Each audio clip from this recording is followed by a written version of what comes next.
Yes 12th class बेटा, welcome जी। यार magnetism वाला टॉपिक अपना खिंच गया थोड़ा सा, पर क्या करें भाई, वैसे तो ये खुद ही करने वाला था, लेकिन मुझे सेटिस्फेक्शन नहीं होती कि जब तक मैं एक बार अपने हाथ से करा ना दूं। अब लास्ट में ना थोड़ा सा पार्ट और रह गया अपना, मैग्नेटिक मटेरियल्स की प्रॉपर्टीज। अब ये तो टोटली यार तुम्हारे पढ़ने वाला है, लेकिन मुझे पूरा विश्वास है कि अपने आप तो तुम लोग इसको पढ़ने नहीं लगे, इसलिए एक बार प्रॉपर्टी डिस्कस करवा देता हूं यार। और इस पे बेस्ड बेटा क्वेश्चंस आने हैं, तभी टेंशन है क्योंकि इनमें से कहीं ना कहीं से क्वेश्चन निकल कर आ जाने हैं। हमने सोचा था मैग्नेटिज्म 3 लेक्चर में कवर अप करेंगे, अब 3 की बजाय बेटा उसके कितने बन रहे हैं, 4 बन रहे हैं। पिछला लेक्चर स्क्रीन रिकॉर्डिंग से दिया था यार, वो स्क्रीन रिकॉर्डिंग वाला ठीक है, उससे काम तो बढ़िया हो गया, लेकिन उसमें खुद को ही मुझे सेटिस्फेक्शन नहीं हुई, मज़ा सा नहीं आया। इसलिए इसको मैं अपने आप ही फेस टू फेस ही करवाता हूँ। तो कुछ प्रॉपर्टीज़ हैं बेटा, कुछ प्रॉपर्टीज़ हैं, डिस्कस करवा देता हूँ, क्वेश्चन इनमें से निकल कर आएगा।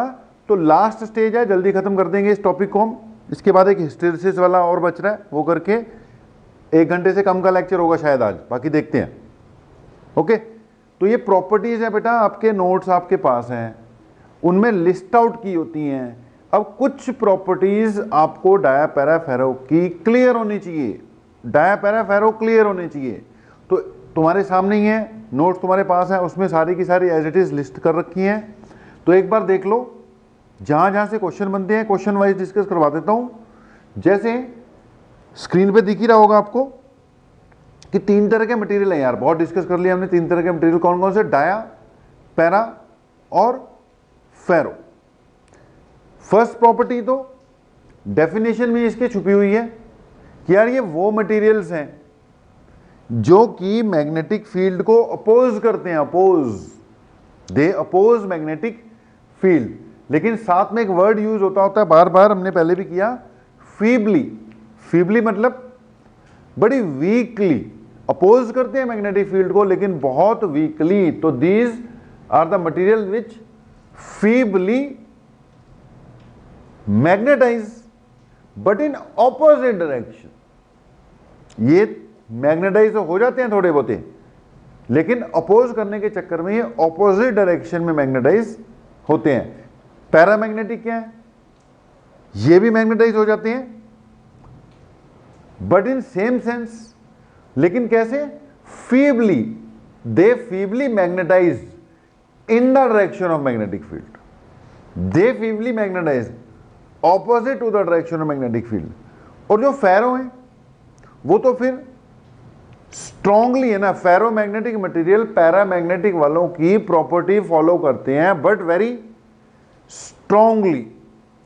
ओके, तो फेरोमैग्नेटिक और पैरा की प्रॉपर्टी लगभग सेम रहेंगी, लेकिन इन्हीं प्रॉपर्टी को बड़ी स्ट्रांगली कौन फॉलो करवाते हैं, फेरोमैग्नेटिक मटेरियल।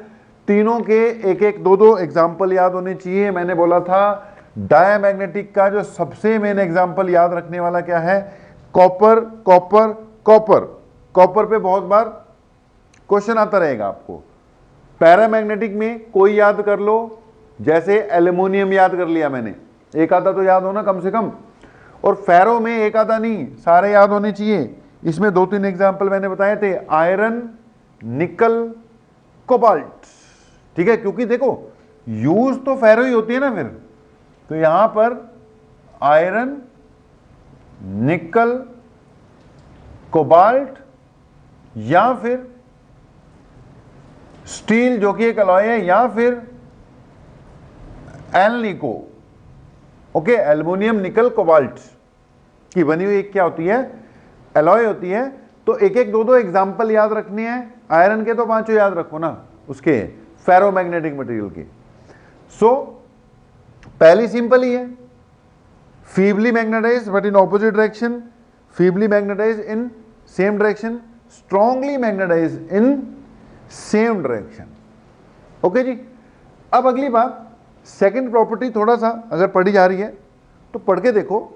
इसमें लिख रहा है कि when freely suspended diamagnetic materials align perpendicular to magnetic field. यार अगर किसी डायमैग्नेटिक मटेरियल की बनी हुई कोई रॉड वगैरह को मैग्नेटिक फील्ड में सस्पेंड कर दिया जाए तो इसने मैग्नेटिक फील्ड से भागना है। ओके, ये मैग्नेटिक फील्ड के परपेंडिकुलरली अलाइन करेगी, बड़ी धीरे धीरे जाएगी, फीबली है ना। पैरामैग्नेटिक जो है they align in the direction of magnetic field, क्योंकि मैग्नेटिक फील्ड को सपोर्ट करते हैं, बड़ी वीकली करते हैं लेकिन सपोर्ट तो करते हैं ना। ये in the direction of magnetic field align होने की कोशिश करेंगे। अपने नोट देखोगे वहां पे डायग्राम के साथ बना रखा है सब कुछ। ओके, और फेरोमैग्नेटिक मटेरियल अगर उसको फ्रीली सस्पेंड करोगे मैग्नेटिक फील्ड की डायरेक्शन में अलाइन करेंगे, लेकिन बड़ी स्ट्रांगली, स्ट्रांगली मतलब एकदम जाएंगे। ये बड़ी वीकली धीरे धीरे जाएंगे, वो बड़ी स्ट्रांगली। तो यहां पर क्या वर्ड यूज कर सकते हो? वीकली। और यहां पर क्या वर्ड यूज कर सकते हो? स्ट्रांगली। ठीक है, यहां वर्ड यूज किया हमने वीकली, उधर वर्ड हमने यूज कर दिया स्ट्रांगली बेटा। ओके जी, अब तीसरी प्रॉपर्टी देखना बेटा। अगर किसी डायामैग्नेटिक मटेरियल को लिक्विड फॉर्म में किसी नॉन यूनिफॉर्म से मैग्नेटिक फील्ड में रख दिया जाए, लिक्विड फॉर्म में, लिक्विड फॉर्म मतलब वो मूव कर सके, तो वो जो मटेरियल है ना, it will move from stronger to weaker magnetic field. It will move from stronger to weaker magnetic field, मतलब ये भागेगा, मैग्नेटिक फील्ड से भागता है, यानी it moves from stronger to weaker magnetic field. अब पढ़ना नोट्स में।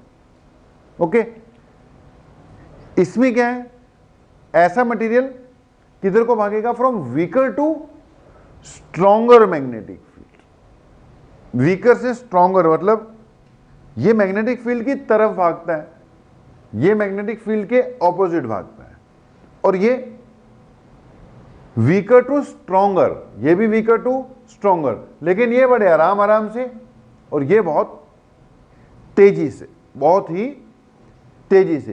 तो यार फर्स्ट थ्री प्रॉपर्टीज भी देख लेना, ये जो हमने डिस्कस की इनको देख लेना।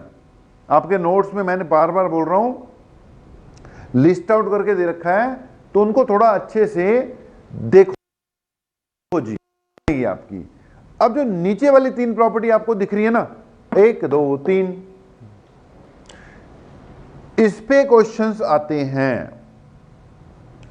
अगर तो प्रॉपर्टीज लिखने को आ जाए, अब देखो बच्चों वाला क्वेश्चन आ गया तो कहेगा प्रॉपर्टी बता, ठीक है जी।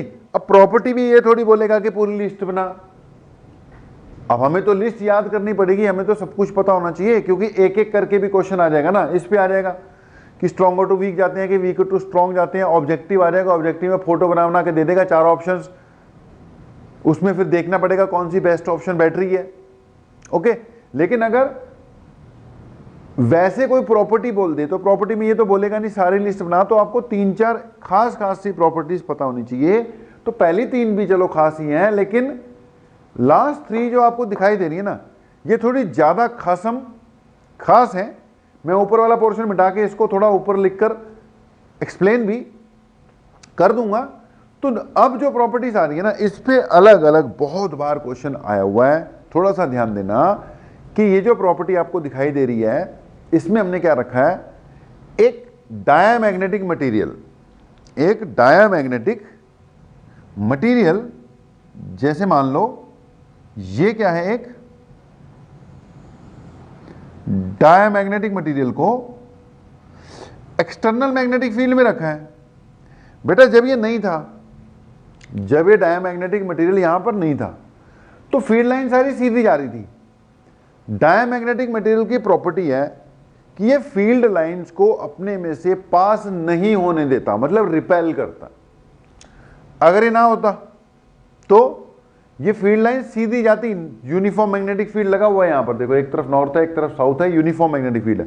लेकिन इससे आ जाने से क्या हुआ, इसने फील्ड लाइंस को बाहर भेजा, जो कि सीधी जा रही थी, इसके अंदर से बाहर की ओर निकली है। ये रिपेल करता है मैग्नेटिक फील्ड लाइंस को, क्योंकि इसने क्या करना है, अपोज करना है। अब कई बार क्वेश्चन आ जाता है बेटा, क्वेश्चन आ जाता है कि कॉपर की बार है, एक कॉपर की बार दे रखी है और उसको मैग्नेटिक फील्ड में रख रखा होता है, फोटो बन के दी होगी।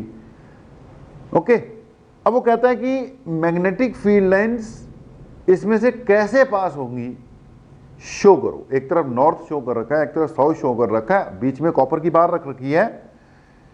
वो कह रहा है कि मैग्नेटिक फील्ड लाइन बताओ कैसे जाएंगी। अब सबसे पहली बात आपको यह पता होना चाहिए, एक ही क्वेश्चन में देखो कितनी बातें पूछ रहा है। सबसे पहले आपको आइडिया होना चाहिए भैया कॉपर है क्या चीज। अगर कॉपर डायामैग्नेटिक है तो कुछ और तरह का बिहेवियर होगा, पैरामैग्नेटिक है तो कुछ और तरह का होगा। पैरामैग्नेटिक की प्रॉपर्टी क्या है, ये फील्ड लाइंस को अपने अंदर घुसेड़ लेती हैं। अगर ये ना होता कॉपर नहीं कोई भी, तो ये सीधी जा रही होती। अगर ये मटेरियल पैरामैग्नेटिक है, पैरा, तो ये फील्ड लाइंस को अपने अंदर की ओर खींचेगा। अगर ये फेरो है तो भी ये फील्ड लाइन को अपने अंदर खींचेगा, पर बड़ी स्ट्रांगली। इसमें देखो ज्यादा शो की हैं, घुसा दी सारी की सारी। इसमें थोड़ी कम शो की हैं, एक आधी बाहर भी शो कर देते हैं। तो यार डाया, पैरा या फेरोमैग्नेटिक मटेरियल्स को जो कि मैग्नेटिक प्रॉपर्टी शो करते हैं, एक्सटर्नल मैग्नेटिक फील्ड में रखोगे तो एक्सटर्नल मैग्नेटिक फील्ड को ये मॉडिफाई कर देते हैं। डाया होगा तो ये ऐसे मॉडिफाई करेगा कि फील्ड लाइन को बाहर भेजेगा एंड दूर दूर हो जाएंगी। पैरा ऐसे करेगा कि फील्ड लाइन को अपने अंदर से पास करवाने की कोशिश करेगा, जिससे फील्ड लाइन थोड़ा नजदीक नजदीक आ जाएंगी, फील्ड कंसंट्रेट होगा। फेरो होगा तो वेरी स्ट्रांगली मैग्नेटिक फील्ड को अपने अंदर से पास करेंगी। तो ऐसी सारी जगह पर जहां पर फील्ड बड़ा स्ट्रांग चाहिए होता है, एक ही जगह पे कंसंट्रेट करवाना होता है, वहां पे बेटा कौन से मटेरियल यूज किए जाते हैं, फेरोमैग्नेटिक मटेरियल्स यूज किए जाते हैं। याद करो हमने मूविंग कॉइल गैल्वेमीटर पढ़ा था। अब मूविंग कॉइल गैल्वेमीटर में जो कॉइल मैग्नेट है, मैग्नेट के बीच में एक रेक्टेंगुलर कॉइल है, या रेक्टेंगुलर कॉइल को ना किसी फेरोमैग्नेटिक मटेरियल के ऊपर लपेटा जाता है। इट इज बीइंग लपेटेड ऑन सम फेरोमैग्नेटिक मटेरियल। क्यों? क्योंकि अगर फेरोमैग्नेटिक मटेरियल पे कॉइल को लपेट के रखोगे ना, तो फील्ड लाइंस को इधर उधर वेस्ट नहीं होने देगा, अपने अंदर से पास करवाने की कोशिश करेगा। अपने अंदर से पास करवाएगा तो कॉइल में से भी पास करवा देगा, फील्ड स्ट्रॉन्ग फील होगा। ओके, तो इस प्रॉपर्टी पे अगर मैं कंसंट्रेट करता हूं तो क्या प्रॉपर्टी है भाई,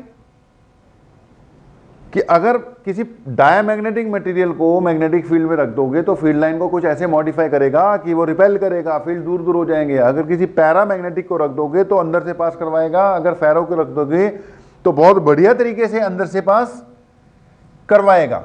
ओके, तो मैं बोल रहा था क्वेश्चन आ गया नाम लेकर। वो कहता कॉपर की बार रखी है जी ऐसे ऐसे मैग्नेटिक फील्ड में, बताओ फील्ड कैसे मॉडिफाई होगा। तो भैया आपको क्या पता होना चाहिए, कॉपर कौन सा है, कॉपर डायामैग्नेटिक है। अब क्योंकि कॉपर डायामैग्नेटिक है तो उसको मैग्नेटिक फील्ड में रखोगे तो फील्ड लाइन कुछ इस तरह से मॉडिफाई होंगी। बहुत बार क्वेश्चन आया, बहुत बार क्वेश्चन आया है। ओके, कल ही हमारा रिजल्ट आया। ओके, आपको ये लेक्चर कुछ दिन बाद मिलेगा, लेकिन जब मैं रिकॉर्ड कर रहा हूं तो कल ही हमारा सीबीएसई प्लस 2 का रिजल्ट आया है और 12-13 बच्चे अभी तक अपने पास ऐसे आ चुके हैं जिनके फिजिक्स में 95 हैं। 12-13 बच्चे अभी तक उनकी खबर आ चुकी है कि फिजिक्स में 95 है, 95 100 में से। तो 95 नंबर लेने के लिए आपको फॉलो करना होता है। अगर फॉलो कर जाओगे तो 95 पे पहुंच जाओगे। अब बच्चों को बोला गया था यार ये कर ले। अब इस वक्त बोर्ड क्यों याद आया मुझे, 95 क्यों याद आए, क्योंकि मैं बोर्ड के क्वेश्चन जो आया हुआ है यार, जो 50 बार आया हुआ क्वेश्चन, उस क्वेश्चन को डिस्कस कर रहा हूं। ऐसे ही थ्रू आउट द ईयर अगर बात को फॉलो कर लोगे यार, तो मेरा एक डायलॉग है, मैं बोलता होता हूं कि भाई जो बोर्ड पे आएगा वही बोर्ड में आएगा, उससे बाहर कुछ नहीं आएगा। तो अगर इस बात को फॉलो कर लिया तो 95 तक पहुंचोगे। मैं कह रहा हूं 12-13 बच्चे अब तक 95 वाली खबर दे चुके हैं। अभी औरों की भी बहुत सी उम्मीद है कि 95 96 की रेंज में आएंगे जिनके नंबर। तो सबसे बड़ी बात यार फॉलो करो, क्योंकि इस वक्त मैं उन क्वेश्चंस को डिस्कस कर रहा हूं। आगे ये तीनों प्रॉपर्टी है ना, उन तीनों पे क्वेश्चन आता रहता है। आपको पता होना चाहिए क्या पढ़ना है, क्या छोड़ देना है। मैंने बोला पहली 3 प्रॉपर्टी थोड़ा सा ऊपर ऊपर से देख लो, ज्यादा घुसने की जरूरत नहीं है, लेकिन नीचे वाली 3 प्रॉपर्टियां उनके अंदर घुस के करना, उनमें से क्वेश्चन आएगा कोई ना कोई। ओके, तो एक तो क्वेश्चन ये आ गया कि डायमैग्नेटिक फील्ड कैसे मॉडिफाई करता है, डायमैग्नेटिक मटेरियल कैसे मॉडिफाई करता है एक्सटर्नल मैग्नेटिक फील्ड को। तो ये सिचुएशन बना दो। पैरा कैसे करता है ये बना दो। फेरो कैसे करता है ये वाली सिचुएशन बना दो। ठीक है, कई बार वो नाम लेके कहता है, अब वो एल्युमिनियम बोल रहा है, कहता है एल्युमिनियम की बार है जी, उसको ऐसे ऐसे मैग्नेटिक फील्ड में रख रखा है, बताओ वो कैसे मॉडिफाई करेगी। अब बंदे को पहले क्या पता होना चाहिए कि एल्युमिनियम है क्या चीज, मॉडिफाई तो बाद में करवाएगा ना। अब एल्युमिनियम किस कैटेगरी में जाएगा, पैरामैग्नेटिक की कैटेगरी में जाएगा। सारे भैया रटने की जरूरत नहीं है, कॉपर एल्युमिनियम ऐसे करके 3-4 जो नाम है इनको याद रख लो बस, बहुत होते हैं, इन्हीं में से क्वेश्चन आ जाता होता है। आयरन को रखोगे, निकल को रखोगे, निकल की बार को, कोबाल्ट की बार को रखोगे, तो कैसे मॉडिफाई होगा। तो ऐसी शेप बनानी है बेटा, इसमें पूरी तरह अंदर घुसा के दिखा दो, एक भी बाहर नहीं छोड़नी। इसमें अंदर घुसाओ लेकिन कुछ बाहर भी रखो, इसमें बाहर की ओर निकाल दो। ओके जी, अब अगली प्रॉपर्टी ये है, आपको डिस्कशन में बताया था एक बी होता है एक एच होता है। यार एच वो है जो मैग्नेटाइज करने के लिए फील्ड आया, बी जो है उस मटेरियल के अंदर इंड्यूस हुआ, बी वो है जो इंड्यूस हुआ बेटा इसके अंदर। अब क्योंकि इसने अपोज कर दिया तो इसके अंदर जो फील्ड है, अंदर जो एक्चुअल फील्ड है वो एक्सटर्नल यानी कि जो अप्लाई हो रहा है उससे कम होगा।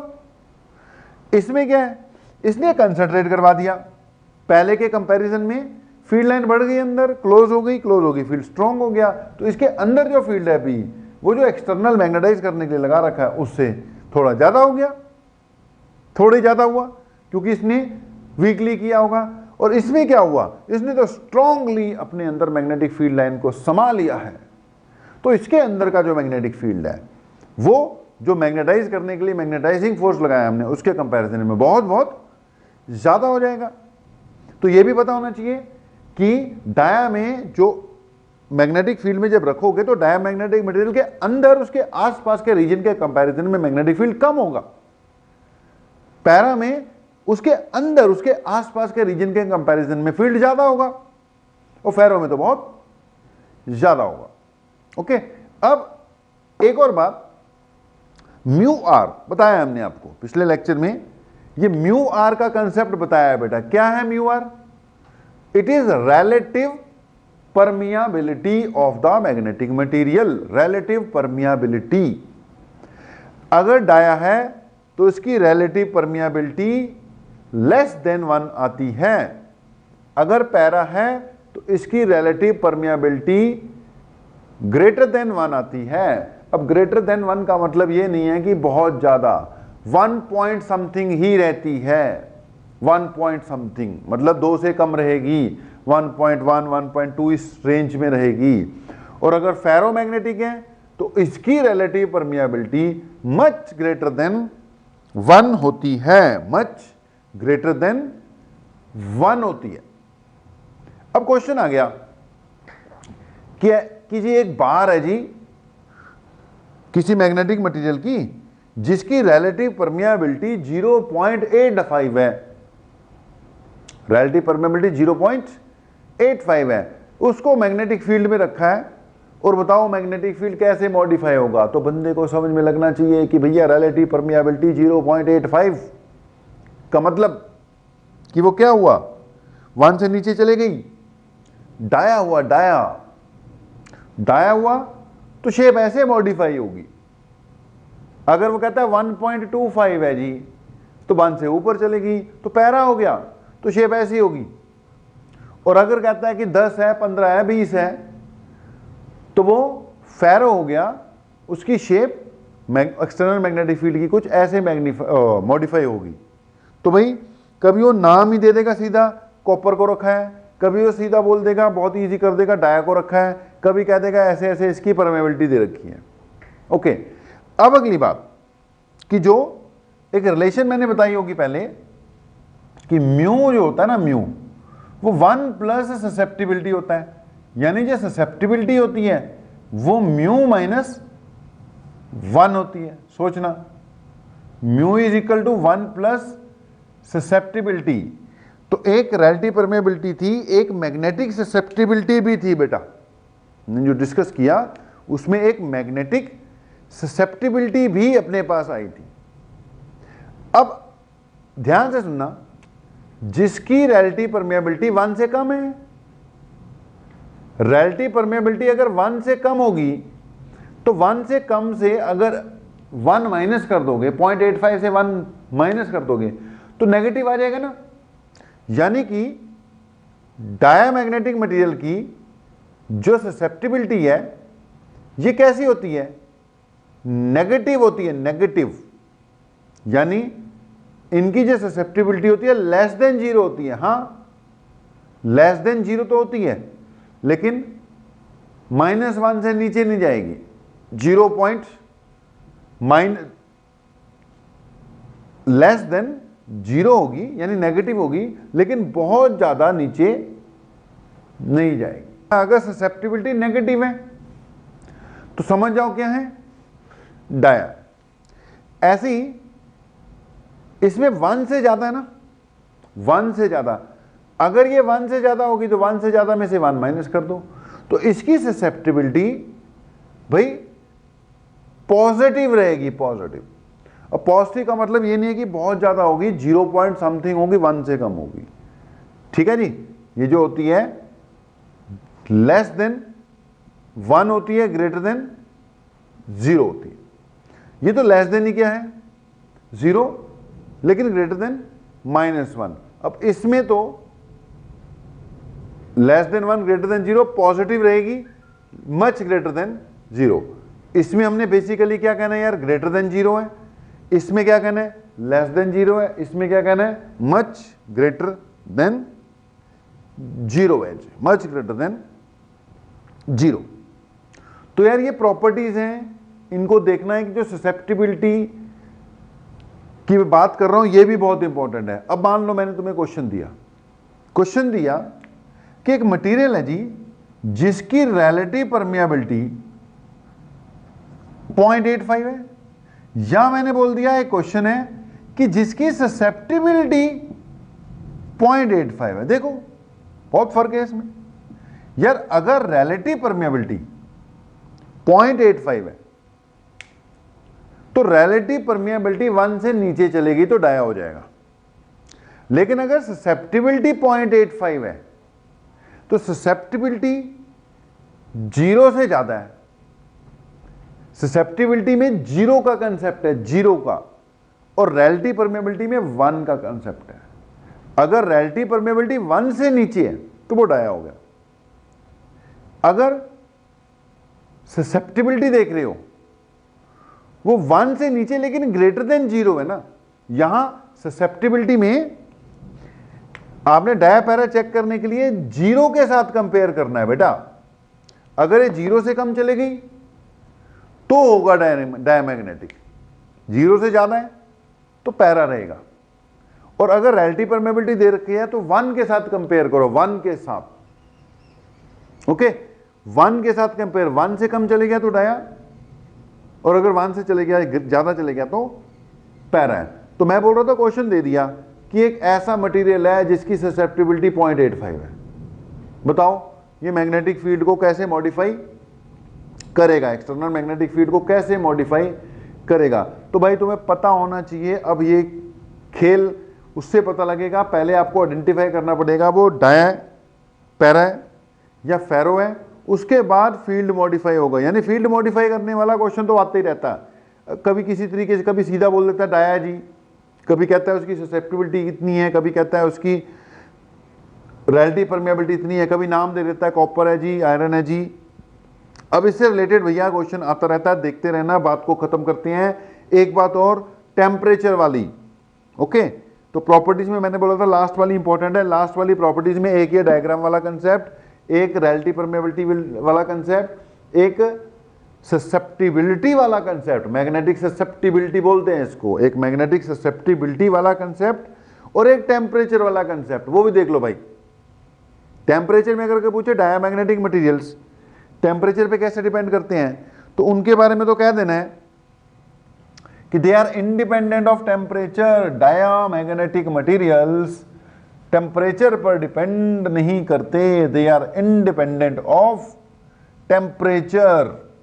अगर को कह दे पैरामैग्नेटिक मटेरियल टेम्परेचर पे कैसे डिपेंड करते हैं, तो कह देना दे फॉलो क्यूरी लॉ।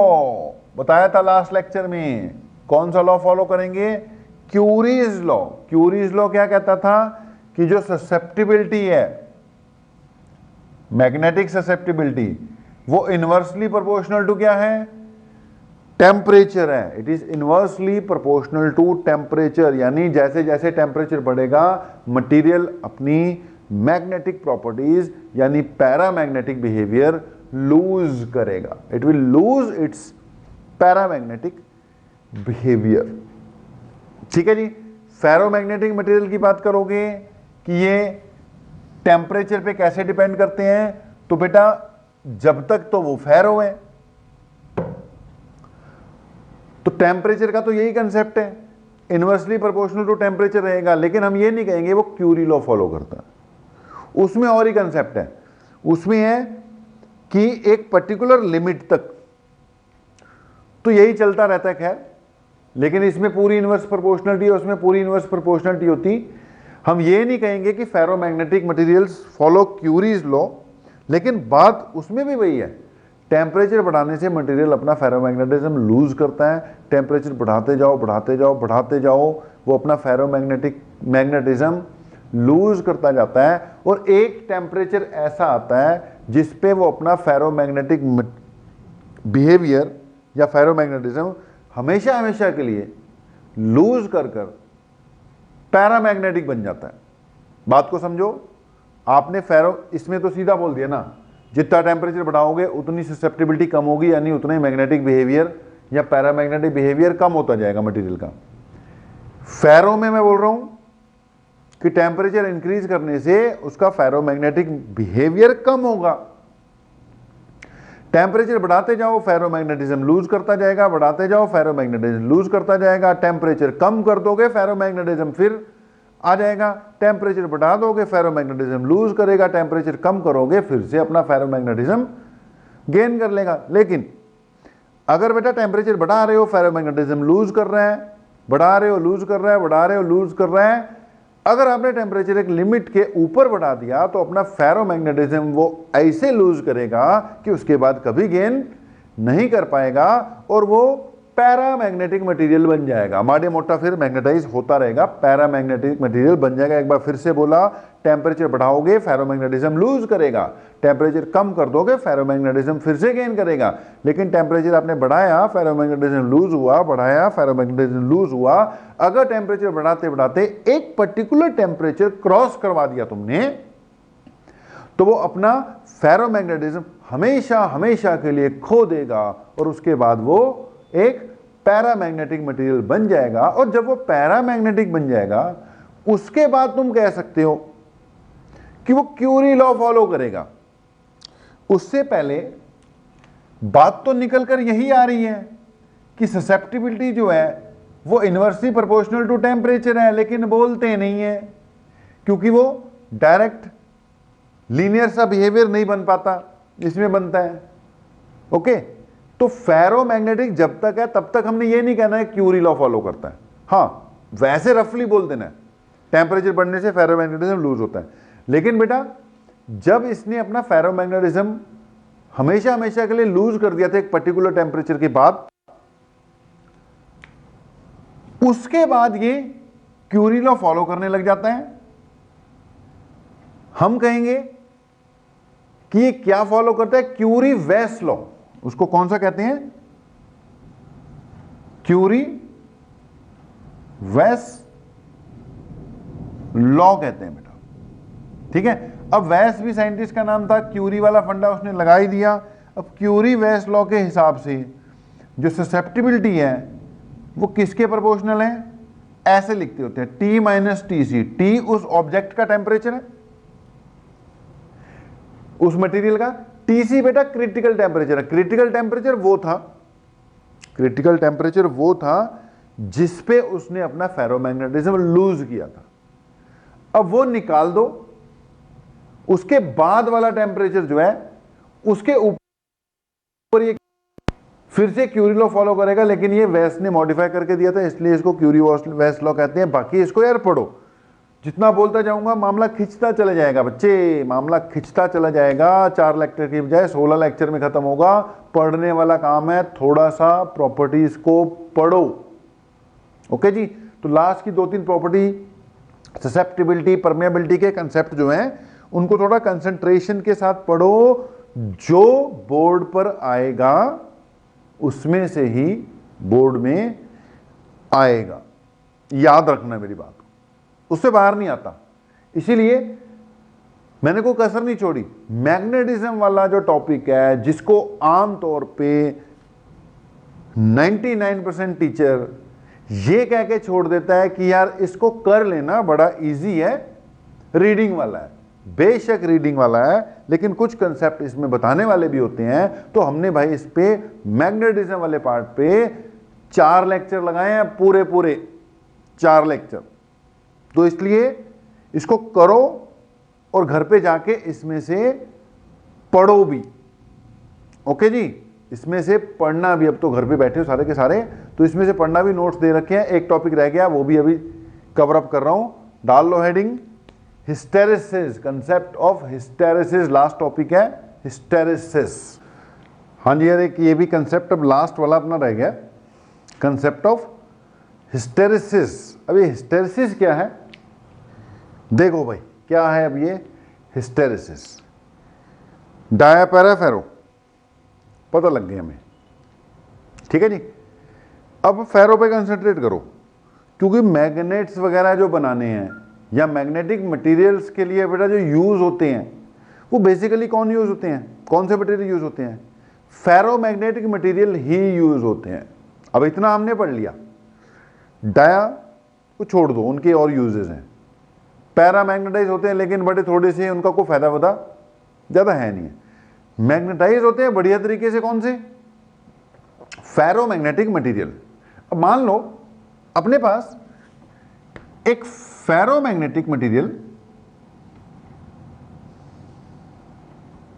की बार है यार, ठीक है, ये फेरोमैग्नेटिक मटेरियल है, आपको पता है ये बढ़िया तरीके से मैग्नेटाइज हो जाएगी।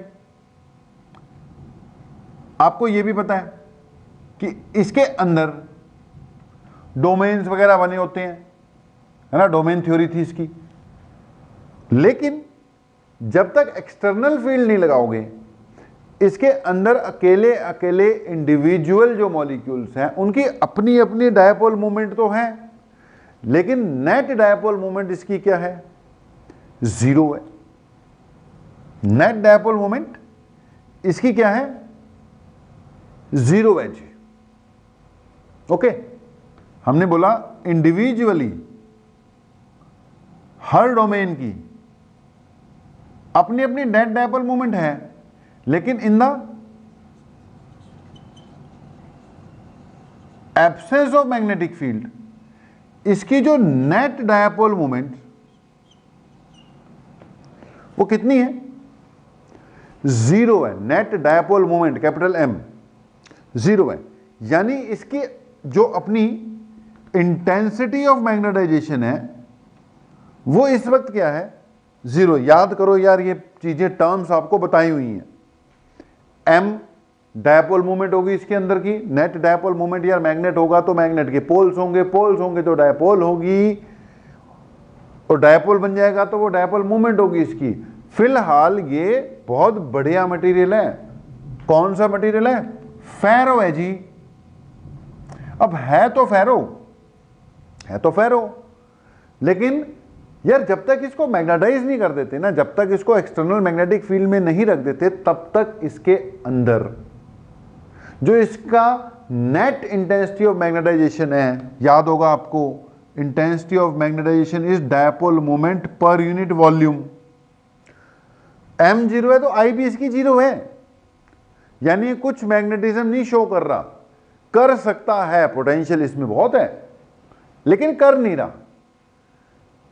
अगर इसको मैग्नेटाइज करना है या इसकी कुछ डायपोल मोमेंट लानी है या अगर ये इसको मैग्नेट की तरह बिहेव करवाना है तो भैया इसको मैग्नेटाइज करवाना पड़ेगा। और वो कैसे करवाओगे? इसको मैग्नेटिक फील्ड में रखकर। जब मैग्नेटिक फील्ड में रखोगे तो इसके सारे के सारे ये जो डायपोल्स हैं, इंडिविजुअल डायपोल्स जो हैं, वो एक पर्टिकुलर डायरेक्शन में अलाइन कर जाएंगे। ओके, ये एक्सटर्नल मैग्नेटिक फील्ड लगा दिया मैंने और इसके सारे के डायपोल एक पर्टिकुलर डायरेक्शन में क्या कर जाएंगे? अलाइन कर जाएंगे। एक पर्टिकुलर डायरेक्शन में अलाइन कर गए तो इसकी कुछ ना कुछ नेट डायपोल मोमेंट आ जाएगी। ठीक है जी। अब नेट डायपोल मोमेंट आ जाएगी तो इसके अंदर कुछ ना कुछ इंटेंसिटी ऑफ मैग्नेटाइजेशन आ जाएगी और ये मैग्नेट की तरह बिहेव कर सकता है। मैग्नेटिक फील्ड हटा दोगे तो फिर से रैंडम हो जाएंगे, ये फिर से डीमैग्नेटाइज हो जाएगा। तो यार फेरोमैग्नेटिक मटेरियल्स मैग्नेटाइज होते हैं, मैग्नेट्स की तरह बिहेव करते हैं, लेकिन एक्सटर्नल मैग्नेटिक फील्ड की जरूरत पड़ती है। अब हम लोग क्या पढ़ने जा रहे हैं कि एक देखो पैरामैग्नेटिक मटेरियल को बढ़िया से मैग्नेटाइज ही नहीं कर सकते। अपने पैरामैग्नेटिक मटेरियल की बार को रखा होता एक्सटर्नल मैग्नेटिक फील्ड में, वो जोर लगा लेते। अब उनके पास इंडिविजुअल डायपोल ही उतने नहीं है, उतनी स्ट्रांग नहीं है उसकी इंडिविजुअल डायपोल मोमेंट, तो जब सारे अलाइन भी हो जाएंगे तो भी बड़ी वीक सी डायपोल मोमेंट डेवलप होती है, लेकिन फेरो में बड़ी स्ट्रांग होती है। पैरो वाले तो वैसे ही अपोज करते हैं और डाय वाले तो वैसे ही अपोज करते हैं। तो मैग्नेटाइज वगैरह करने के लिए बेटा या मैग्नेटिक मटेरियल्स के रूप में यूज करने के लिए यूज तो होने हैं अपने पास फेरो ही। ठीक है। अब फेरो में कई नाम है तुम्हारे पास आयरन है, तुम्हारे पास निकल है, तुम्हारे पास कोबाल्ट भी है, एल्निको का भी यूज कर सकते हो और स्टील तो फिर है ही है यूज करने के लिए। तो ये फेरोमैग्नेटिक मटेरियल है। अब यार किसका कहां यूज करना है उसके लिए चेक करना पड़ेगा ये कैसे कैसे मैग्नेटाइज होते हैं, कौन सा इनमें से बढ़िया मैग्नेटाइज होता है, कौन सा घटिया मैग्नेटाइज होता है। वैसे तो देखो सारे बढ़िया मैग्नेटाइज होते हैं, मैग्नेटाइज सारे बढ़िया होंगे, फेरो वही है, लेकिन फिर भी सारे के सारे बढ़िया मैग्नेटाइज होंगे, इनमें कुछ ना कुछ फर्क होगा। उस फर्क के चलते इनका अलग अलग जगह पर यूज हो सकता है या अलग अलग यूज के लिए अलग अलग मटेरियल्स का यूज करना पड़ेगा। तो पहली बात बेटा है फेरो, मैं बात ही फेरो की कर रहा हूं। मैग्नेटाइज सारे बढ़िया होंगे लेकिन फिर भी कुछ तो फर्क होगा ना, वो फर्क चेक करने के लिए हमने फेरोमैग्नेटिक मटेरियल को मैग्नेटाइज और डीमैग्नेटाइज करना है, मैग्नेटाइज और डीमैग्नेटाइज करना है, बार बार मैग्नेटाइज और डीमैग्नेटाइज करना है। ओके जी। अब उसी साइकिल को क्या करना है, हमने स्टडी करना है कि कभी हमने मैग्नेटाइज किया फिर डीमैग्नेटाइज किया, मैग्नेटाइज किया डीमैग्नेटाइज किया। अच्छा मैग्नेट जो है ये जैसे ये फेरोमैग्नेटिक मटेरियल है, तुमने मैग्नेटिक फील्ड लगाया ही नहीं है तो इसकी इंटेंसिटी ऑफ मैग्नेटाइजेशन 0 है। तुमने फील्ड में रख दिया, ये धीरे धीरे अलाइन करना शुरू हो गए, धीरे धीरे अलाइन करेंगे तो धीरे धीरे इसकी डायपोल मूवमेंट आनी शुरू हो गई, डायपोल मूवमेंट आनी शुरू हो गई तो इंटेंसिटी ऑफ मैग्नेटाइजेशन आनी शुरू हो गई। अब इंटेंसिटी ऑफ मैग्नेटाइजेशन आ गई तो हम कहेंगे ये मैग्नेटाइज होने लग गया। ओके। अब जब ये धीरे धीरे सारे के सारे उस पर्टिकुलर डायरेक्शन में अलाइन कर रहे थे, डायपोल मूवमेंट बढ़ रही थी, आई भी बढ़ रही थी भाई, कुछ देर बाद ये सारे के सारे जब अलाइन कर चुके होंगे तो हम कहेंगे सैचुरेशन आ गई। अब उसके बाद सारे जब एक पर्टिकुलर डायरेक्शन में नॉर्थ साउथ की तरफ मैग्नेटिक फील्ड के हिसाब से अलाइन कर गए तो जितनी डायपोल मूवमेंट आनी थी आ गई, जितनी इंटेंसिटी आनी थी आ गई। यानी हम कहेंगे इससे ज्यादा नहीं होती भाई, सैचुरेशन आ गई। यानी किसी फेरोमैग्नेटिक मटेरियल को, जो कि बहुत बढ़िया तरीके से मैग्नेटाइज होता है, अगर मैग्नेटाइज करने की कोशिश करते हैं तो पहले धीरे धीरे वो मैग्नेटाइज होता है और उसके कुछ देर बाद उसमें सैचुरेशन आ जाती है, जिसके बाद उसमें इंटेंसिटी ऑफ मैग्नेटाइजेशन और इंक्रीज नहीं की जा सकती। उस स्टेज को हम कह देते हैं कि जी अब इससे ज़्यादा नहीं हो सकता, अब इसकी क्या आ चुकी है, सैचुरेशन स्टेज आ चुकी है। यानी आप अप्लाइड फील्ड 0 रखोगे तो इंटेंसिटी ऑफ मैग्नेटाइजेशन 0 होगी, आप अप्लाइड फील्ड बढ़ा दोगे वो बढ़ जाएगी, और बढ़ा दोगे और बढ़ जाएगी, और बढ़ा दोगे और बढ़ जाएगी, और बढ़ा दोगे और बढ़ जाएगी, लेकिन और बढ़ाने से कोई फायदा नहीं होने वाला, क्योंकि एक स्टेज के बाद सारे के सारे डायपोल एक पर्टिकुलर डायरेक्शन में जिधर को उनको अलाइन करना था कर चुके होंगे, और हम कहेंगे कि क्या आ गई, इसकी सैचुरेशन आ गई। उसके बाद तुमने क्या किया, फील्ड को कम किया, जब कम किया कम किया कम किया, 0 कर दिया, तो ये वापस अपनी अपनी डायरेक्शन में मुड़ेंगे। एक्सटर्नल फील्ड हटा रहे हो तो वापस अपनी अपनी डायरेक्शन में मुड़ेंगे, ये डीमैग्नेटाइज होना शुरू हो जाएगा। फिर कर दोगे फिर मैग्नेटाइज हो जाएगा, फिर कर दोगे डीमैग्नेटाइज फिर डीमैग्नेटाइज हो जाएगा। यार हम इसी साइकिल को स्टडी करने जा रहे हैं। इसी साइकिल को जब स्टडी करते हैं तो किसका कंसेप्ट आता है, हिस्टेरेसिस का कंसेप्ट आता है। तो कहानी ये है कि मेरे पास एक फेरोमैग्नेटिक मटेरियल है, मुझे पता है कि फेरोमैग्नेटिक मटेरियल बहुत बढ़िया मैग्नेटाइज हो जाता है। कई है मेरे पास, आयरन है, निकल है, कोबाल्ट है, निको है, स्टील है, ये बहुत बढ़िया तरीके से मुझे पता है मैग्नेटाइज हो जाता है। तो इसको मैंने मैग्नेटाइज करने के लिए एक्सटर्नल फील्ड में रख दिया, अभी रखा है एक्सटर्नल फील्ड, अभी मैंने स्विच ऑन नहीं किया। तो हम यहां पर एक ग्राफ बनाते हैं। ओके, एक तरफ मैं अप्लाई करता हूं external magnetic field H, external magnetic field H है, मैग्नेटाइजिंग फील्ड जिसने इसको मैग्नेटाइज करना है। तो ये हुआ मेरा एक्सटर्नल मैग्नेटिक फील्ड यानी कि H, और इधर मैं प्लॉट करता हूं I बेटा जी। I क्या है, intensity of magnetisation, it is intensity of magnetisation, कि जितनी इसमें इंटेंसिटी ऑफ मैग्नेटाइजेशन आ जाएगी यह है। अब मैं कह रहा हूं अभी मैंने फील्ड अप्लाई ही नहीं किया, फील्ड मेरा 0। जब फील्ड ही अप्लाई नहीं किया तो इंटेंसिटी ऑफ मैग्नेटाइजेशन भी कितनी रहेगी, 0 रहेगी। अगर फील्ड अप्लाई ही नहीं किया तो इंटेंसिटी ऑफ मैग्नेटाइजेशन भी क्या रहेगी, 0 ही रहेगी। यानी अभी वो सारे के सारे इसके जो इंडिविजुअल डायपोल्स हैं वो अपनी अपनी दिशा में घूम रहे हैं, अभी उन पे कोई जोर नहीं लगा है। अब हमने क्या किया, अपना फील्ड स्विच ऑन कर दिया। स्विच ऑन किया तो मेरा फील्ड स्विच ऑन हुआ। फील्ड स्विच ऑन हुआ तो ये डायपोल हिलने लग गए, मैग्नेटिक फील्ड की तरफ अलाइन करने लग गए, मैग्नेटिक फील्ड की तरफ अलाइन करने लग गए। तो कुछ डायपोल मोमेंट डेवलप होने लग गई, 0 से M की ओर बढ़ने लग गई, ये 0 से I की ओर बढ़ने लग गई, तो बढ़ेगी। यानी ये लगभग स्ट्रेट लाइन आएगा। अब शुरू में क्या होगा, शुरू में इनको एकदम फील्ड मिला था, एकदम भागे थे। शुरू में तो ये काम बड़ी तेजी से होगा, लेकिन कुछ देर बाद क्या होगा, जैसे जैसे फील्ड बढ़ाते जाओगे। शुरू में तो सारे रैंडम थे, वो अलाइन हो रहे थे, एकदम फील्ड में आई में राइज दिखाई देगा। कुछ देर बाद ये जो राइज है कम हो जाएगा, मतलब राइज तो होगा, उसका राइज होने का रेट क्या हो जाएगा, कम हो जाएगा। और एक स्टेज तो ऐसी आएगी कि जब आप H बढ़ाते काफी कर चुके होंगे, तब तक सारे लाइन कर चुके होंगे, और जैसा मैंने डिस्कस किया सैचुरेशन आ चुकी होगी। तो शुरू में तो बड़ी तेजी से बढ़ेगा, उसके बाद रेट कम होते होते एक स्टेज पे आकर क्या आ जाएगी, सैचुरेशन आ जाएगी। मान लो H की इस वैल्यू पर इंटेंसिटी ऑफ मैग्नेटाइजेशन की सैचुरेशन आ गई, अब इससे ज्यादा वो नहीं बढ़ती, ठीक है, इससे ज्यादा वो नहीं बढ़ सकती।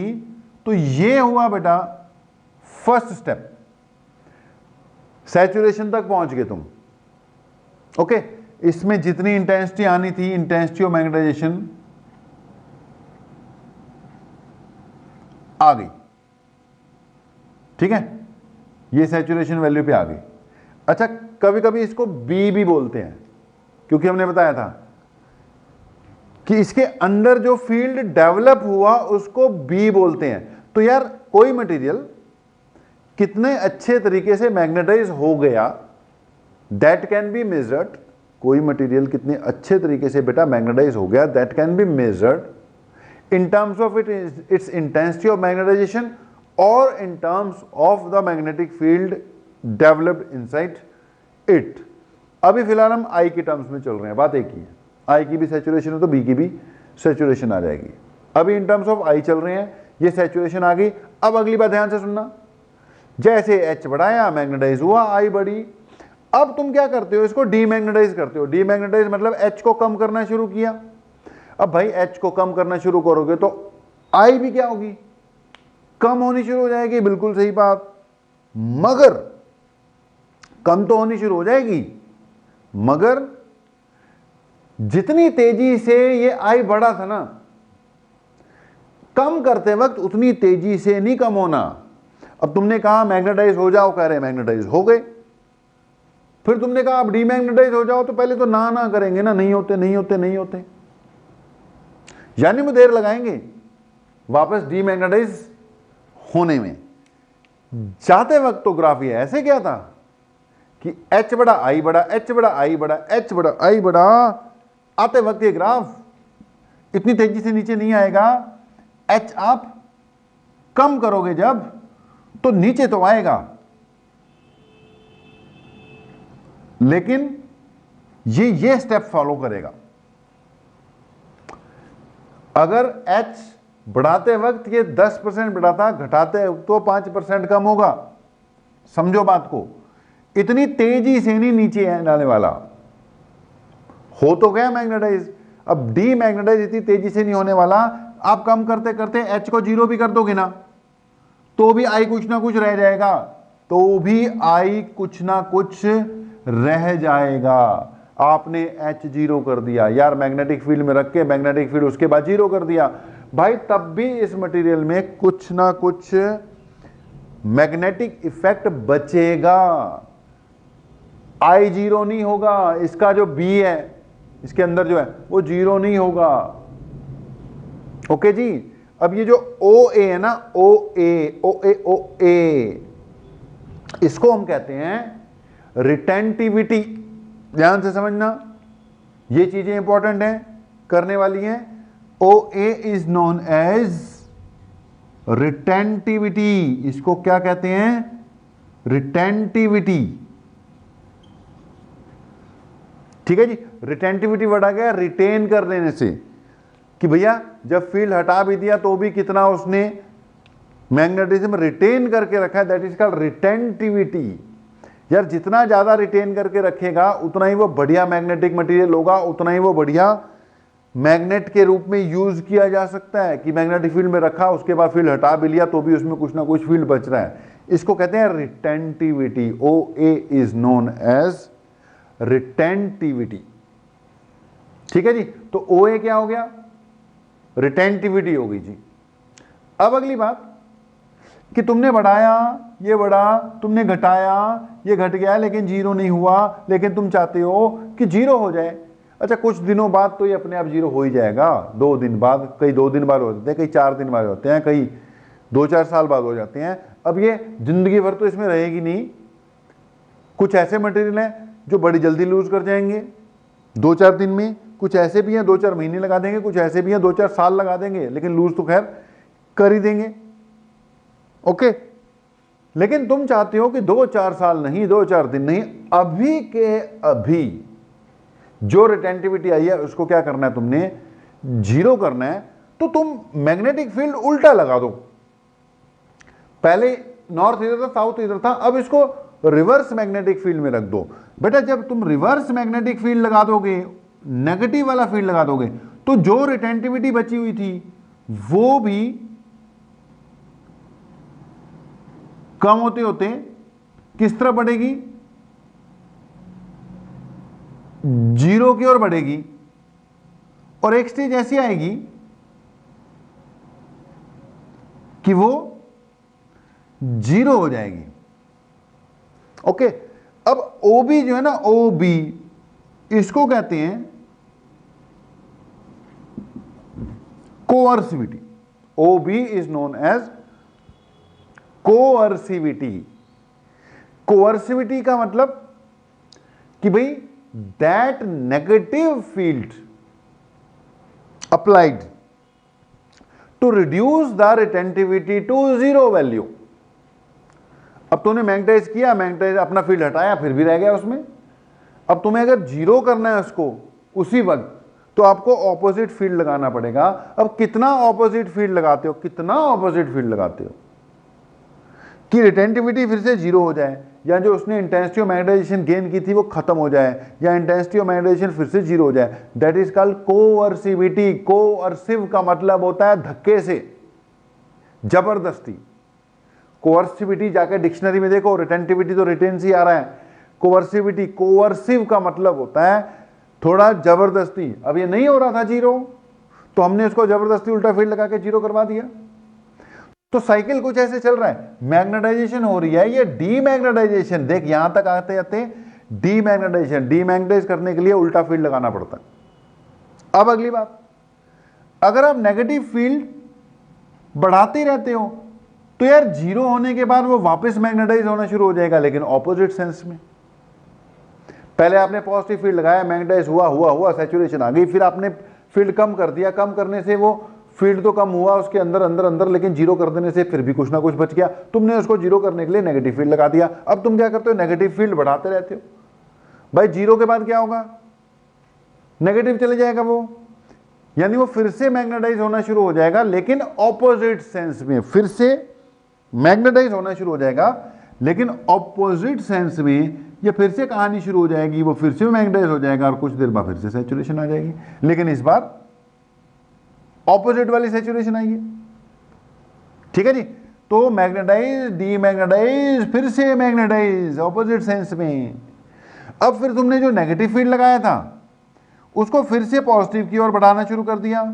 जब पॉजिटिव की ओर बढ़ाना शुरू कर दिया, वो फिर से क्या हो गया, नेगेटिव जो डीमैग्नेटाइजेशन हुई थी वो फिर से खत्म होनी शुरू हो जाएगी। लेकिन अब तुमने अपना अप्लाइड फील्ड फिर से नेगेटिव से वापस 0 पे ले आए, और फिर बच जाएगी। अगर वो नेगेटिव मैग्नेटाइज हुआ था तो तुम अपना अप्लाइड फील्ड नेगेटिव कर चुके थे, वापस 0 करोगे तो थोड़ा सा तो रखेगा ना, तो थोड़ा सा उसमें अभी भी बच जाएगा। भाई रिटेंटिविटी है ना इसके पास, रिटेन करेगा, इस बार ऑपोजिट वाला रिटेन करेगा। अब तुम चाहते हो कि नहीं, रिटेन नहीं होने दूंगा, मैं उसको 0 करूंगा, तो तुम्हें फिर से फील्ड लगाना पड़ेगा। पहले नेगेटिव लगाया था, फिर से क्या लगाना पड़ेगा, पॉजिटिव लगाना पड़ेगा।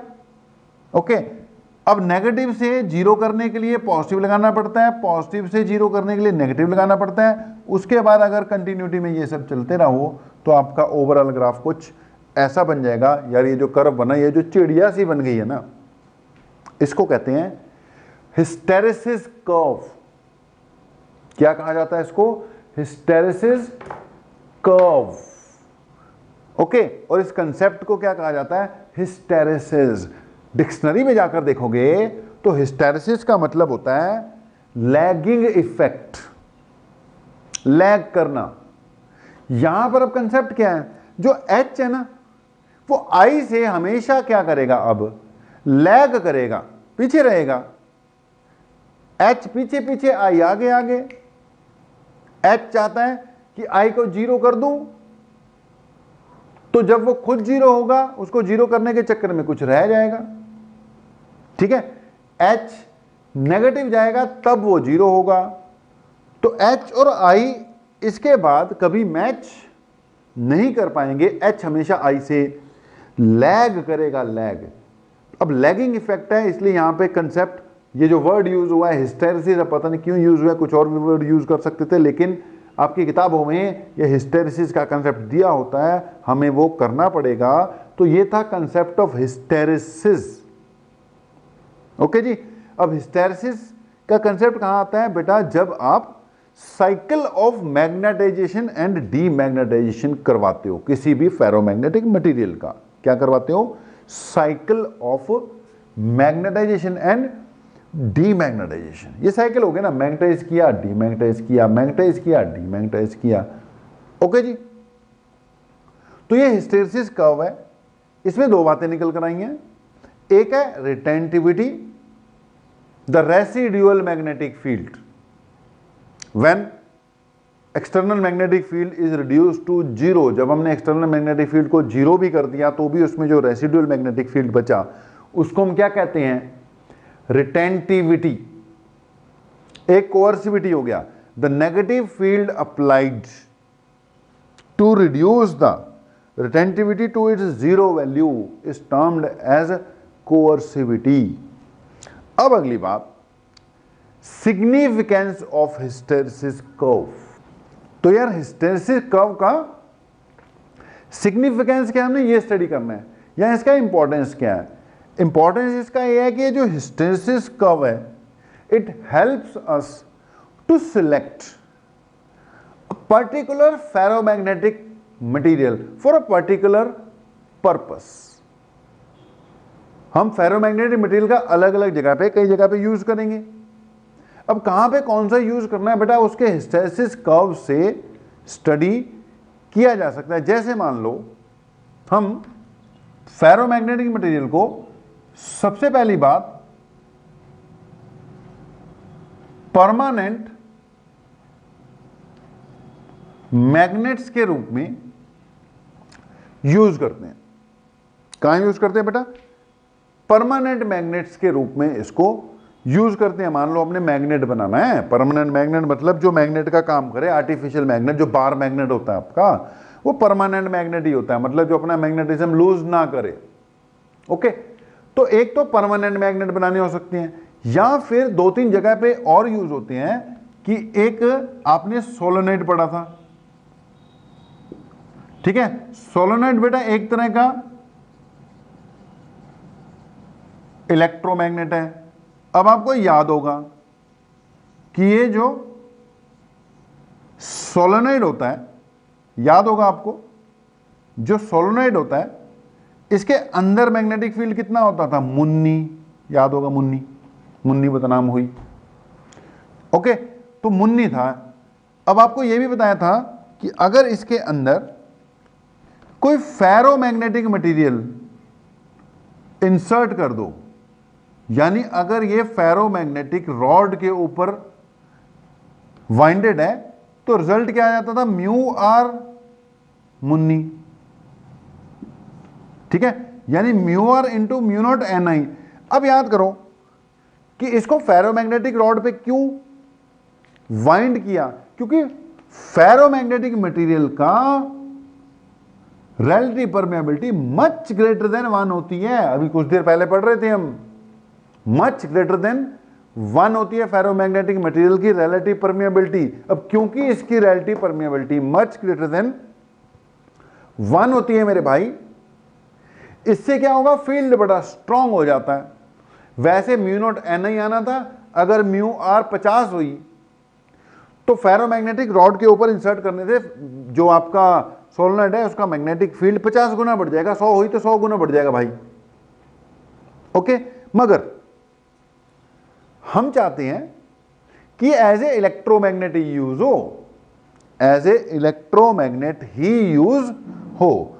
इलेक्ट्रोमैग्नेट ही यूज हो मतलब कि जब आप स्विच ऑन करो तब ये फील्ड प्रोवाइड करे, और जब स्विच ऑन ऑफ करो, जब स्विच ऑफ करो तब ये फील्ड ना दे। अब इसके अंदर फील्ड बढ़ाने के लिए तुमने क्या लगा दिया? फेरोमैग्नेटिक मटेरियल, जिससे फील्ड तो बढ़ गया। लेकिन फेरोमैग्नेटिक मटेरियल अगर रिटेन ज्यादा कर रख गया, तो को फायदा नहीं है, इससे अच्छा ना ही डालते।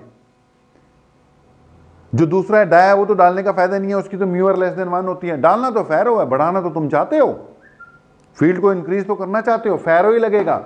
लेकिन यार फेरो अगर ऐसा हो गया जिसकी रिटेंटिविटी ज्यादा है, तो जब आप एक्सटर्नल करंट ऑफ करोगे तो करंट ऑफ करने के बावजूद भी ये जो मटेरियल है ये फील्ड रिटेन कर जाएगा, तुम्हारा पर्पस फेल हो जाएगा। हम तो चाहते थे स्विच ऑन हो तो फील्ड आए, स्विच ऑफ हो तो फील्ड जाए।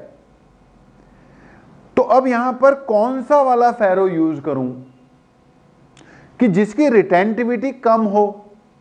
बात को समझ गए होंगे कि कौन सा फेरो, तो बहुत है, फेरो कौन सा यूज करूं कि जिसकी रिटेंटिविटी क्या हो, बहुत कम हो, ताकि स्विच ऑफ करते ही एक्सटर्नल फील्ड जाएगा तो इसके अंदर का फील्ड भी क्या हो जाए, चले जाए। यानी फेरो तुम्हें चाहिए फील्ड बढ़ाने के लिए, कंसंट्रेट करवाने के लिए, लेकिन तुम चाहते हो कि यार ये नहीं है कि ये स्विच ऑफ कर दिया तब भी फील्ड इसमें रहे, तो उसको खत्म करने के लिए ऐसा मटेरियल चूज करना पड़ेगा जिसकी रिटेंटिविटी कम से कम हो। अच्छा, परमानेंट मैग्नेट बनाना है तो उसके लिए ऐसा मटेरियल चाहिए जिसकी रिटेंटिविटी ज्यादा से ज्यादा हो। क्यों रिटेंटिविटी ज्यादा से ज्यादा क्यों चाहिए भाई? परमानेंट मैग्नेट बनाना है, मैग्नेटाइज कर दिया, उसके बाद उसको मैग्नेटिक फील्ड से निकाल के रख दिया, अब मैग्नेटिक फील्ड तो एक्सटर्नल वाला जीरो हो गया, ठीक है जी, एक्सटर्नल वाला मैग्नेटिक फील्ड तो जीरो हो गया। चलो अब जीरो तो हो गया एक्सटर्नल, लेकिन हम तो परमानेंट मैग्नेट बना रहे हैं ना, तो उसमें कुछ ना कुछ फील्ड बचना चाहिए। अब बचेगा कैसे? अगर उसकी रिटेंटिविटी क्या होगी, ज्यादा होगी। सो हमें फेरोमैग्नेटिक मटेरियल का यार कई जगह पे यूज करना पड़ता है, जैसे एक दो यूज बताए। एक यूज मैंने बताया एज ए परमानेंट मैग्नेट, या परमानेंट मैग्नेट बनाने में, या फिर इलेक्ट्रोमैग्नेट्स की कोर के रूप में। इसको क्या कह रहे हैं, ये इलेक्ट्रोमैग्नेट है हमारा सोलेनॉइड, और यहां पर कोर ऑफ इलेक्ट्रोमैग्नेट, ठीक है, इलेक्ट्रोमैग्नेट की कोर के रूप में। आगे चलकर तुम क्या पढ़ोगे यार, एक ट्रांसफार्मर पढ़ोगे, ठीक है। तो ये जो फेरोमैग्नेटिक मटेरियल यूज होते हैं, एक कहां यूज होते हैं, परमानेंट मैग्नेट्स में, यहां कहां पर यूज होते हैं, इलेक्ट्रो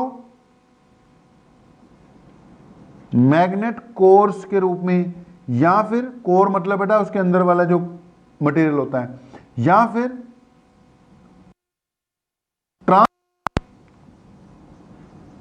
कोर्स के रूप में। अब कहां पे कौन सा यूज करना है, वो रिटेंटिविटी कोर्सिविटी का हिसाब लगाना पड़ता है कि कहां रिटेंटिविटी कम चाहिए, कहां कोर्सिविटी कम चाहिए। जैसे मैंने देखा यहां पे मुझे रिटेंटिविटी कम चाहिए, परमानेंट मैग्नेट के लिए रिटेंटिविटी ज्यादा चाहिए। ओके, अब ये पता कहां से लगेगा किसकी रिटेंटिविटी कम है, किसकी रिटेंटिविटी ज्यादा है? तो सबको क्या करना पड़ेगा भैया, उसका मैग्नेटाइज डिमैग्नेटाइज का साइकिल कंप्लीट करके सबका हिस्टैरिसीस कर्व बनाना पड़ेगा। हिस्टैरिसीस कर्व बनाओगे तब उस फेरोमैग्नेटिक मटेरियल का कच्चा चिट्ठा आपके सामने आएगा, तब पता लगेगा कौन कहां पर बढ़िया तरीके से यूज होगा। मैग्नेटाइज तो सारे फेरोमैग्नेटिक बढ़िया ही होते हैं, लेकिन उन बढ़िया के चक्कर में भी हमें चेक करना पड़ता है किसकी रिटेंटिविटी कम है, किसकी रिटेंटिविटी हाई है, ताकि हम उनको प्रॉपरली यूज कर सकें। रिटेंटिविटी के साथ कोअर्सिविटी भी चेक करनी पड़ती है। जैसे अगर तुम्हें परमानेंट मैग्नेट बनाना है, कैसा मैग्नेट बनाना है, परमानेंट मैग्नेट बनाना है, तो परमानेंट मैग्नेट बनाने के लिए ऐसा मटेरियल चाहिए जिसकी परमियाबिलिटी भी वेरी हाई हो। वो तो चलो हमने फेरो यूज कर लिया यार। जिसकी रिटेंटिविटी भी वेरी हाई हो, जिसकी कोअर्सिविटी भी हाई हो, और जिसकी ससेप्टिबिलिटी भी हाई हो। क्योंकि फेरो यूज कर लिया तो रिलेटिव परमियाबिलिटी और ससेप्टिबिलिटी तो ठीक है हाई होगी होगी। वो कई बार ना क्वेश्चन आता है, तो तुमने उसमें लिख देना है high retentivity, high permeability, high coercivity and high susceptibility. वैसे सब फेरो की म्यू आर और जाई, यानी कि ससेप्टिबिलिटी रिलेटिव परमियाबिलिटी तो हाई होती है। फर्क किसका होता है, कोअर्सिविटी रिटेंटिविटी का होता है। परमानेंट मैग्नेट में रिटेंटिविटी के साथ साथ कोअर्सिविटी भी बहुत इंपॉर्टेंट है बेटा। परमानेंट मैग्नेट बनाने में रिटेंटिविटी के साथ साथ कोअर्सिविटी भी वेरी इंपॉर्टेंट है। कोअर्सिविटी भी बहुत ज्यादा होनी चाहिए, क्योंकि रिटेंटिविटी जितनी मर्जी हो, अगर कोअर्सिविटी कम है तो जितना भी मैग्नेटाइजिंग फील्ड उसने अटेन किया था वो बहुत ही छोटे से ऑपोजिट फील्ड से खत्म हो सकता है। तो इसलिए कोअर्सिविटी भी ज्यादा से ज्यादा होनी चाहिए। तो इन चीजों के बारे में बेटा आपको पढ़ना पड़ेगा। पढ़ो यार, किताबों में दिया हुआ पढ़ो, क्वेश्चंस पढ़ो, रिलेटेड क्वेश्चंस पढ़ो। आपके नोट्स में बोर्ड क्वेश्चन लगे होते हैं, वो बोर्ड क्वेश्चंस भी कवर अप करा करो यार, वो previous year board question solve लगे हुए हैं, उनको भी कवर अप किया करो। एक लास्ट बात बोलकर खत्म करते हैं कि जो हिस्टेरिसिस कर्व है उसके सिग्निफिकेंस में एक तो रिटेंटिविटी वहां से निकाली हमने, एक कोअर्सिविटी, एक लास्ट पॉइंट है कि area under the hysteresis curve gives the loss of energy during magnetization and demagnetization. क्या बोला मैंने? Area under hysteresis curve gives loss of energy during the cycle of magnetization and demagnetization. Note कर लेना था, area under hysteresis curve बेटा क्या provide करता है? It provides loss of energy during magnetization and demagnetization. Okay, मैंने एक तो परमानेंट मैग्नेट की बात की, high retentivity, high coercivity, high permeability, high susceptibility, जिसमें से कोअर्सिविटी वाला फैक्टर बहुत इंपॉर्टेंट है। कभी कभी दो मटेरियल आ गए, एक ए है और एक बी है, ए की कोअर्सिविटी ज्यादा है लेकिन बी की रिटेंटिविटी ज्यादा है। अब बंदा कंफ्यूज, यार ए की कोअर्सिविटी ज्यादा है उसको चूज करूं, लेकिन बी की रिटेंटिविटी ज्यादा है कि उसको चूज करूं। तो भैया परमानेंट मैग्नेट बनाना हो, रिटेंटिविटी कम हो चल जाएगा, कोअर्सिविटी ज्यादा देखनी चाहिए। जितनी कोअर्सिविटी ज्यादा होगी बढ़िया है। ओके, कोअर्सिविटी कम होगी तो रिटेंटिविटी जितनी मर्जी ज्यादा हो, बड़ी जल्दी उसके खत्म होने के चांसेस रहेंगे। तो अगर ए और बी में टाई पड़ रही है परमानेंट मैग्नेट बनाने के केस में कि यार एक की कोअर्सिविटी ज्यादा आ रही है, एक की रिटेंटिविटी ज्यादा आ रही है, गो फॉर कोअर्सिविटी। कोअर्सिविटी जिसकी ज्यादा है उसको सिलेक्ट करते हैं परमानेंट मैग्नेट बनाने के लिए। ओके, परमानेंट मैग्नेट की बात की। दूसरा मैंने core of transformer, sorry core of electromagnet discuss किया। अब इलेक्ट्रोमैग्नेट की जो कोर है उसमें ऐसा मटेरियल चाहिए जिसकी परमेबिलिटी हाई हो, रिलेटिव परमेबिलिटी, ससेप्टिबिलिटी हाई हो, ताकि ज्यादा से ज्यादा फील्ड कंसंट्रेट कर सके, लेकिन जिसकी रिटेंटिविटी कम हो। जिसकी रिटेंटिविटी कम हो, कोअर्सिविटी भी कम हो। बाकी नोट्स में सब लिखा हुआ, पढ़ना। एक लास्ट बात, ट्रांसफार्मर होता है एक, ट्रांसफार्मर की कोर में भी, ट्रांसफार्मर पढ़ाएंगे, उसकी कोर के रूप में भी क्या यूज होता है? कोई ना कोई फेरोमैग्नेटिक मटेरियल, क्योंकि हमने वहां पे भी मैग्नेटिक फील्ड को कंसंट्रेट करना होता है। लेकिन ट्रांसफार्मर के केस में ना बार बार डीमैग्नेटाइजेशन और मैग्नेटाइजेशन होती है, मतलब फील्ड वहां पे पॉजिटिव नेगेटिव चलते रहते हैं। अब जब पॉजिटिव नेगेटिव चलते रहते हैं तो एनर्जी के लॉसेस होते हैं। अब एनर्जी के लॉसेस को रिड्यूस करने के लिए वहां पर ट्रांसफार्मर की कोर के रूप में, देखो परमानेंट मैग्नेट बनाने के लिए आप रिटेंटिविटी कोअर्सिविटी चेक करोगे, इलेक्ट्रोमैग्नेट की कोर के लिए रिटेंटिविटी कोअर्सिविटी चेक करोगे, कम होनी चाहिए, उधर ज्यादा होनी चाहिए परमानेंट में। लेकिन अगर ट्रांसफार्मर की कोर चेक करनी है ना, तो वहां पे देखो रिटेंटिविटी कोअर्सिविटी के साथ साथ हमें एक और फैक्टर देखना पड़ता है कि एनर्जी लॉसेस कम हो रहे हैं कि ज्यादा हो रहे हैं। अब एनर्जी लॉसेस कम ज्यादा कहां से चेक करते हैं? एरिया के कर्व से, ठीक है, सॉरी कर्व के एरिया से, एरिया के कर्व नहीं, कर्व के एरिया से। तो एक क्वेश्चन आता है बड़ा आम सा, क्वेश्चन आता है आम सा, आंसर इसका खास सा कि जी एक होती है सॉफ्ट आयरन, ठीक है, सॉफ्ट आयरन होती है, सॉफ्ट आयरन सॉफ्ट होती होगी। कहते हैं कि ट्रांसफार्मर की कोर के लिए, ट्रांसफार्मर की कोर के लिए सॉफ्ट आयरन ही क्यों यूज होते हैं, या सॉफ्ट आयरन ही क्यों यूज करना चाहिए? स्टील के ऊपर क्यों नहीं लपेटते? Why not steel? तो उसका कारण यह है कि जो सॉफ्ट आयरन है ना बेटा, उसकी फेरोमैग्नेटिक होने के कारण परमेबिलिटी ये तो हाई है, मगर उसका हिस्टेरिसिस कर्व के अंडर जो एरिया है ना, एरिया वो बहुत कम आता है।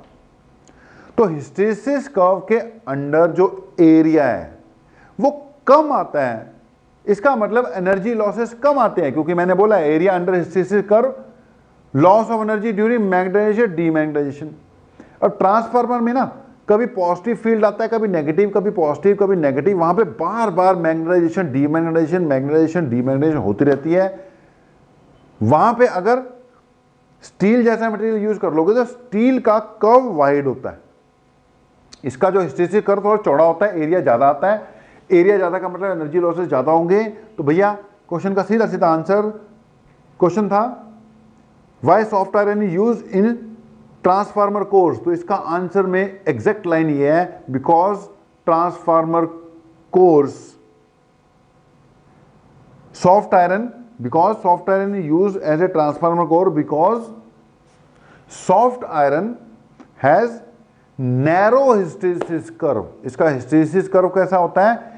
नैरो होता है, इसलिए इसके अंदर एरिया कम आता है और इसलिए एनर्जी लॉसेस इसके क्या होते हैं? कम होते हैं।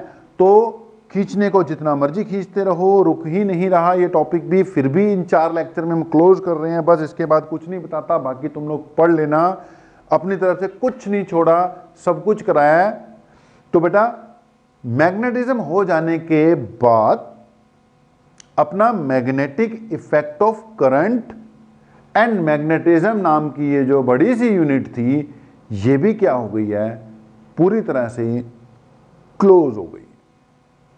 ठीक है जी। 13 लेक्चर हमें पहले लगे थे एमईसी में, 4 इसके लग गए, यानी 17 लेक्चर में जाके कंप्लीट हुआ है। तो एक अच्छी खासी बड़ी यूनिट है, एक एक सवा घंटे के लेक्चर थे ये।